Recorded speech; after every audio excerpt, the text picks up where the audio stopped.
When investigators finally pried open the doors of Queen Camilla's long-forgotten private jet, no one was ready for what they were about to see. Hidden for years inside a lonely hangar far from public eyes, the aircraft looked ordinary from the outside, just another retired royal plane collecting dust. But the moment they stepped inside, it became clear this wasn't just a jet, it was a secret capsule of her private world. The walls held stories that had been sealed away for decades. The air was heavy, carrying that haunting blend of old leather, faded perfume, and time itself. Every inch of the cabin whispered of a life carefully hidden from the public. It wasn't just a plane, it was a diary in metal and velvet, holding fragments of a woman the world thought they already knew. At first glance, the investigators expected to find maintenance logs or travel schedules. Instead, they uncovered something far more intimate: mysterious flight logs marked with unknown destinations, personal artifacts that hinted at secret meetings, and a few items that raised more questions than answers. The deeper they looked, the stranger it became. Near one seat, a small velvet pouch rested perfectly untouched, as if waiting for someone who never came back. Inside the cracked glass tray beside it, delicate handwritten notes lay scattered, their ink slightly faded but still legible. Each line seemed to echo something personal, maybe even emotional, words meant for no one else to read. Whatever this jet had witnessed, it wasn't just luxury and travel, it was a quiet, powerful piece of history that someone had clearly wanted to keep hidden. Whatever the truth may be, one thing was crystal clear: the aircraft was far more than just an abandoned royal jet. It had been sealed in silence, locked away like a secret no one dared to touch. But the moment those doors swung open, the world realized this wasn't just about travel or luxury. Queen Camilla's jet breathed mystery. It pulsed with memories, power, and secrets that refused to stay buried. What stories had once unfolded behind those velvet curtains? What quiet conversations and hidden tears had echoed within those walls? This wasn't just a piece of royal machinery. It was a vault of emotions, a chamber of secrets that someone clearly wanted to keep in the dark forever. Now, it's time to uncover what truly lay inside Queen Camilla's private jet. From the outside, it looked harmless enough. Just a small, aging aircraft with a faded royal crest and a coat of dust dulling its once proud shine. Its paint had lost its glow, its emblem barely visible beneath years of neglect. Nothing about it screamed mystery, until the locks finally cracked open. The moment sunlight spilled through the cabin windows for the first time in decades, the entire atmosphere changed. It wasn't just a plane anymore. It was a portal into another era. Inside, everything felt frozen in time. The air was heavy, filled with the soft scent of worn leather, faint perfume, and memories that refused to fade away. Something about that stillness felt almost alive, as if the jet had been waiting all these years for its secrets to finally be revealed. The cream-colored seats lined the cabin in perfect symmetry, their smooth leather surfaces still carrying faint impressions, as if their last passengers had only just stood up moments ago. Soft amber lights flickered gently above, casting a golden glow over the darkened wooden panels that had aged like fine wine. Every inch of the cabin whispered quiet sophistication, luxury without showing off, power without shouting. Near one window seat, something instantly caught their attention: a small velvet pouch, untouched and resting exactly in place, like it had been waiting all these years. When one investigator carefully opened it, the contents sent a shiver through the team. Inside were a delicate pair of reading glasses and a neatly folded napkin embroidered with a royal insignia, personal, unmistakable, and hauntingly intimate. It felt like Queen Camilla herself could walk through that door at any moment and reach for them. But as the team moved toward the back of the cabin, the mood shifted. What started as nostalgia turned into something far more curious and unsettling. Behind a polished panel, nearly invisible to the naked eye, they found a small compartment sealed shut, deliberately hidden from view. When it was finally pried open, inside lay several folded pages covered in elegant handwriting. At first, the papers appeared to be ordinary flight notes, lists of routes matching official royal travel logs, state visits, tours, and diplomatic missions. But then came the shocker. Among them were routes that didn't exist in any public record. flights to private airstrips, remote corners of the world, and destinations that had never been listed anywhere. Scrawled across the margins were cryptic initials, VC, repeated several times alongside mysterious mentions of something called Northern 3. What was Northern 3? A secret location, a code name known only to a select few, or something even more hidden from the world? No one knew for sure, but one thing was certain. Every discovery inside that jet pulled the investigators deeper into a royal mystery that refused to stay silent. The jet was no longer just a forgotten royal aircraft. It was a silent witness to years of untold stories. Its walls had soaked up whispers of conversations never meant to reach the outside world. Its hidden compartments had carried more than luggage. They had carried secrets. Every inch of that cabin felt alive with memories that refused to fade, like echoes trapped in the air. It became clear that this plane wasn't designed to dazzle or impress. It was built for protection, a sanctuary in the sky, crafted to hide moments of solitude, secret meetings, and unspoken truths from the glare of the public eye. This wasn't transportation, it was a vault in motion, a flying fortress where Queen Camilla's most private chapters remained locked away, sealed in silence long after the engines stopped turning. That modest jet had become a symbol of quiet power, one that revealed royal secrets, hidden journeys, and a silence that screamed louder than words. But one question lingered in everyone's mind. How did Camilla come to possess such understated luxury and influence? Was it the hand of fate, the result of fortune, or the shadow of an ancient inheritance quietly guiding her path? Let's unravel it. The truth lies deeper than anyone expected. Before she ever stepped into the royal spotlight, Queen Camilla was already surrounded by elegance, charm, and quiet wealth. Her life before the crown wasn't about public grandeur, it was about private influence, the kind of quiet authority that doesn't need to shout to be felt. Long before the crown ever graced her head, Queen Camilla's world had already been carved from privilege and quiet power. Her upbringing wasn't just comfortable, it was deeply rooted in the traditions of Old English aristocracy, where influence moved silently through generations. Every part of her background was built to shape the poised, calculating woman she would one day become. Her father, Major Bruce Shand, wasn't just a decorated war hero, he was a man of precision and purpose. Known for his sharp mind, discipline, and impeccable manners,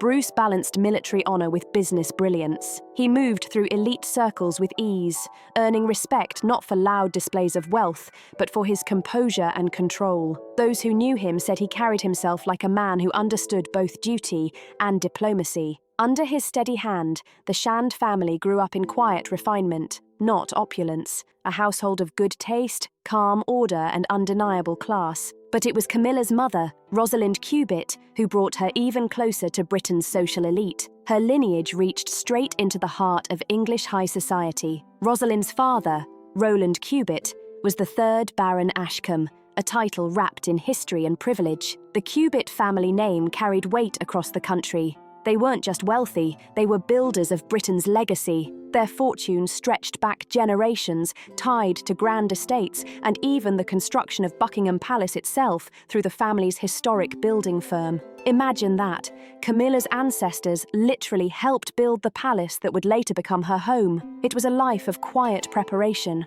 a world that whispered influence long before it ever shouted, "Queen." It's no wonder Queen Camilla's maternal family adored her with such devotion. When her grandparents passed away, they made sure their beloved granddaughter would always be taken care of, leaving behind not just affection, but a legacy written in wealth and remembrance. According to The Independent, the Cubitt family left Camilla an inheritance worth £500,000, a fortune even by aristocratic standards. But for Camilla, it was never about the money, it was about heritage. That inheritance symbolized everything her family stood for: grace, composure, and quiet strength passed down through generations. It wasn't just a financial gift, it was a reminder of who she was and where she came from. As her life evolved, so did her personal fortune. When her marriage to Andrew Parker Bowles, the dashing army officer and society favourite, came to an end, the details of their divorce settlement were kept tightly guarded. In true Camilla fashion, not a single word slipped out. Yet, financial insiders and celebrity wealth trackers later estimated that her personal net worth stood around $5 million,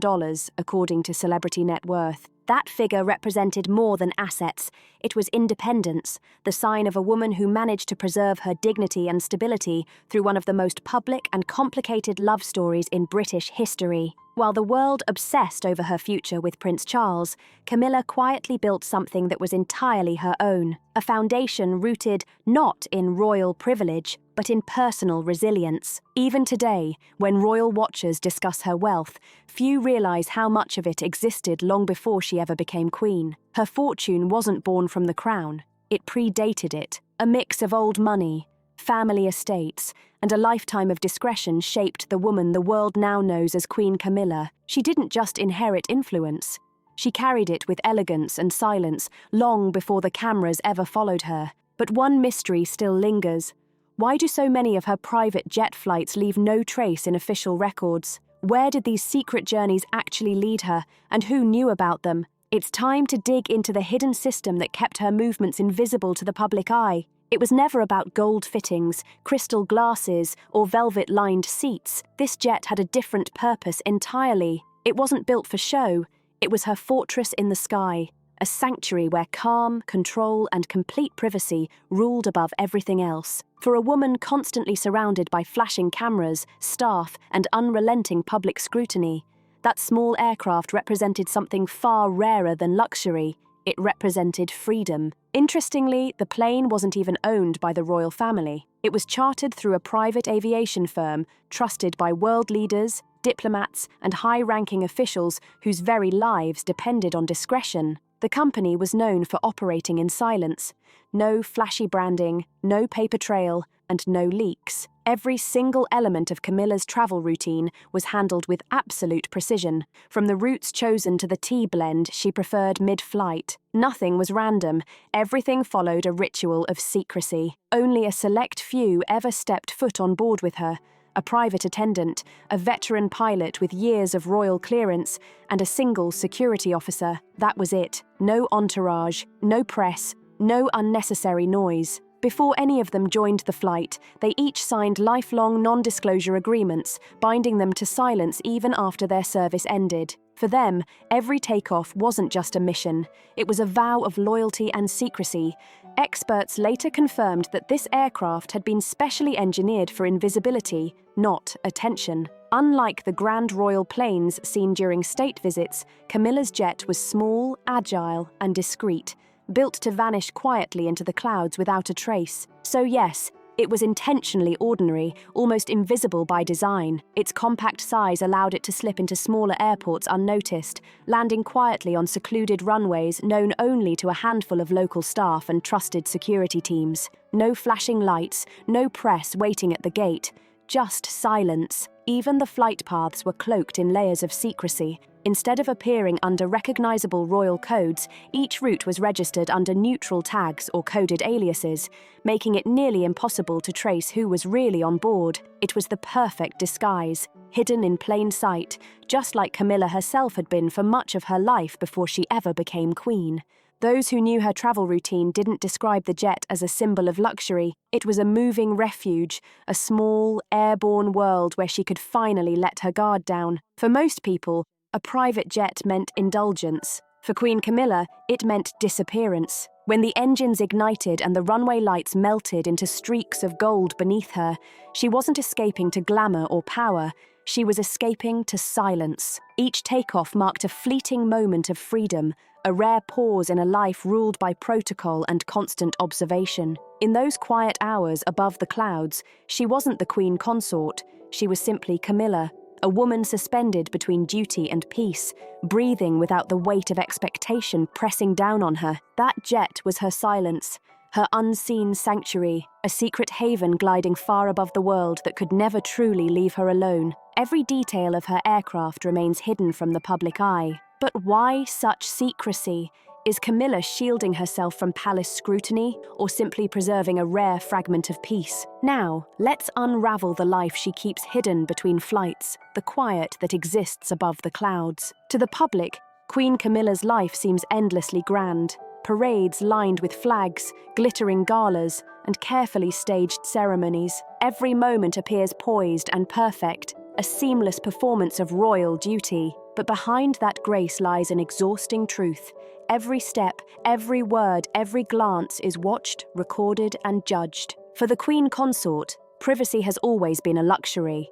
One few could afford, and even fewer could protect. Yet, high above the clouds, far from the cameras and the crown's weight, Camilla found her sanctuary. The moment her jet lifted from the runway, her world transformed. Enter Charles III, accompanied by Queen Consort Camilla. The hum of engines replaced the chatter of courtiers. The flashing lights of photographers dissolved into the soft amber glow of the cabin. Up there, in her private sky, she could finally exhale. Everything, from flight records to maintenance logs, had been meticulously scrubbed. The royal insignia removed, the tail number reassigned. It was as if the jet had never belonged to the crown at all. For something so large, it disappeared far too easily. And that's what makes the story so haunting. Some say the aircraft was quietly sold to a private collector under layers of shell companies. Others whisper it was dismantled piece by piece, hidden to ensure no trace of the Queen's private world would ever surface again. But what was inside that jet worth hiding? Those who had once stepped aboard described a space unlike any royal transport before it, not extravagant, but deeply personal. A place tailored to Camilla's quiet tastes, the muted tones of cream and oak, hand-woven carpets, a single bookshelf lined with novels she carried on every trip. No gold trim, no throne-like seat, just comfort, warmth, and stillness. It was, in every sense, her escape, the one place where duty couldn't follow. And then, it was gone. The vanishing of that aircraft wasn't just the end of a machine's service life, it was the quiet burial of an era, a symbolic erasure of the Queen Consort's most private moments. Because if that jet could talk, what stories would it tell?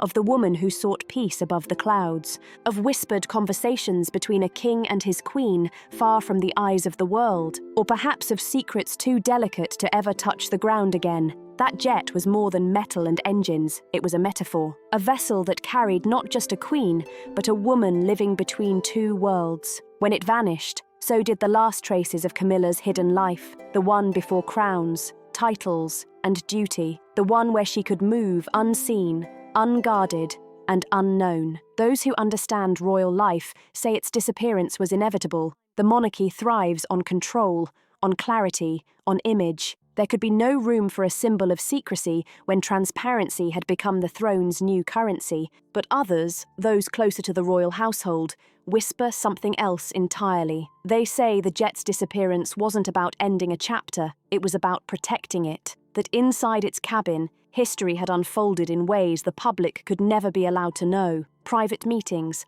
personal exchanges, maybe even moments that reshaped the course of the crown itself. So the jet was erased, its flight path sealed behind royal protocol and digital silence. Because in the monarchy, some things aren't forgotten, they're buried. And for Queen Camilla, that vanishing may have been the final act of her transformation. From the woman the world once doubted to the Queen Consort who learned that real power often lies not in what is seen, but in what remains hidden.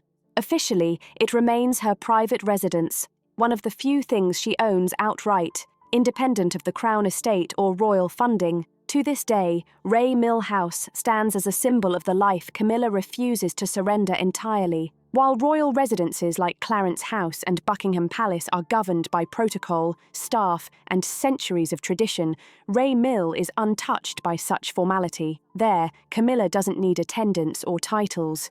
She can pour her own tea, cook simple meals, or host her closest friends without a trace of ceremony. Those who've visited say it's a home that feels alive, full of laughter, fresh flowers, and the faint sound of classical music playing softly in the background. And unlike the grandeur of palace halls, there are no portraits, no gilded frames reminding her of duty, only family photos, old books, and comfortable furniture worn by time and memory. It's a place where she can step out of the spotlight and simply be. Even now, when royal pressures mount or public scrutiny intensifies, insiders say Ray Mill remains her quiet escape, a place where she retreats alone, sometimes for days, to breathe, read, and ride her horses, returning to London renewed, calm, and composed. For a woman often painted as one of the most controversial figures in royal history, Ray Mill House is more than a home. It's her redemption ground. the one constant through decades of change, scandal, and ascension. Behind the ivy-covered walls, Queen Camilla isn't the monarch's consort, she's just Camilla, the woman who learned that peace doesn't come from palaces, but from places the world can't see. A woman who had learned to value silence over spectacle, and control over comfort. Her life, after all, had been lived beneath the sharpest of spotlights, every gesture studied, every word dissected. In such a world, privacy wasn't luxury, it was armor. Experts later noted that the aircraft mirrored Camilla's personality in ways her public image never could. It wasn't opulent because it didn't need to be. One historian put it best: it was practical, efficient, and quietly powerful. Just like her, the Queen Consort's jet wasn't a throne in the sky, it was a retreat, a sanctuary, a space where she could shed the crown, if only for a few hours, and simply breathe in silence. There was something profoundly symbolic about that simplicity, as if the jet itself had been designed to disappear, to exist only for her peace of mind, not anyone else's admiration. While the world below obsessed over appearances, this aircraft embodied what she valued most: order, solitude, and control. When the inspection team finally stepped out, closing the heavy door behind them, they carried no priceless artifacts or shocking discoveries. What they took instead was an understanding that the greatest revelations aren't always found in luxury or scandal, but in restraint. When the jet's doors finally opened, they didn't reveal hidden riches or forbidden secrets. They revealed stillness, the private calm of a woman who learned, after years of scrutiny and quiet endurance, that true power never needs to shout. In that silence, more was said about Queen Camilla than any speech or portrait ever could. So what do you think about the astonishing secrets uncovered inside Queen Camilla's private jet? Let us know in the comments below, and don't forget to like, share, and subscribe for more royal revelations.